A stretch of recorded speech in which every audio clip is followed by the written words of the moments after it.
Welcome back, comedy fans! Today, we're diving into some of the most outrageous, hilarious, and boundary-pushing moments from The Office.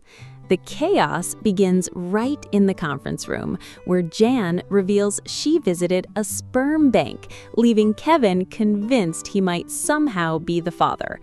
Workplace boundaries completely crumble as Michael openly stares at a suggestive picture of Stanley's daughter in a Catholic school outfit. When discussing HR policies regarding workplace romances, Michael invents wild hypothetical dating scenarios with Pam. Toby steps in to remind everyone to disclose workplace relationships, only to be met with Dwight's bizarre declarations about his electric pencil sharpener. Michael boasts about his past opportunities with former employees, while Andy tries to introduce his incredibly shy, eccentric partner.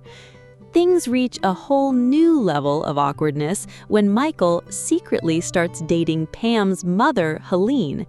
Jim is left in absolute shock and horror as Michael casually reveals intimate details about the affair. Jim desperately begs Michael to break things off and avoid driving anywhere near Pam's house to protect her feelings.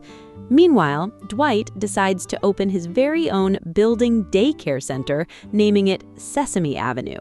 During the tour, Jim and Pam discover dangerous broken cutlery in the toy box and a terrifying door that locks from the outside. Elsewhere, Andy faces severe embarrassment when he discovers the girl he's been dating is actually still a high school student. Andy's dating life spirals further as he openly shares bizarre parking lot encounters over chicken pot pie. He ends up at the high school principal's office trying to buy a full-page yearbook ad to petty revenge his ex. Back at Scranton, Michael gets a text-to-speech avatar named Harvey the Computer and uses it to deliver inappropriate jokes. The office IT guy, Nick, snaps during his exit speech, exposing everyone's secret hard drive contents, fake Facebook profiles, and hidden files. In another instance of extreme boundary crossing, Jim suspects Dwight hired an escort after finding a room key in his jacket pocket. The safety seminar turns into total mayhem when Michael decides to stage a fake suicide demonstration from the roof to prove office stress is dangerous. The warehouse crew takes bets on whether Michael's rooftop crisis is real, with Kevin placing money on 10,000 to 1 odds. The crowd notices a giant bouncy castle set up right next to the building, ruining the dramatic suspense. Jim frantically warns Michael that jumping onto a bouncy castle from the roof will cause severe injury. Daryl steps in to deliver a motivational talk, reminding Michael that staying alive takes real courage. Dwight tries to buy everyone's loyalty by bringing authentic New York bagels to the office so they will owe him favors. Stanley randomly recites dramatic poetry in front of his colleagues, leaving the room completely stunned. Stanley also defends his explicit anime collection by declaring it as pure art.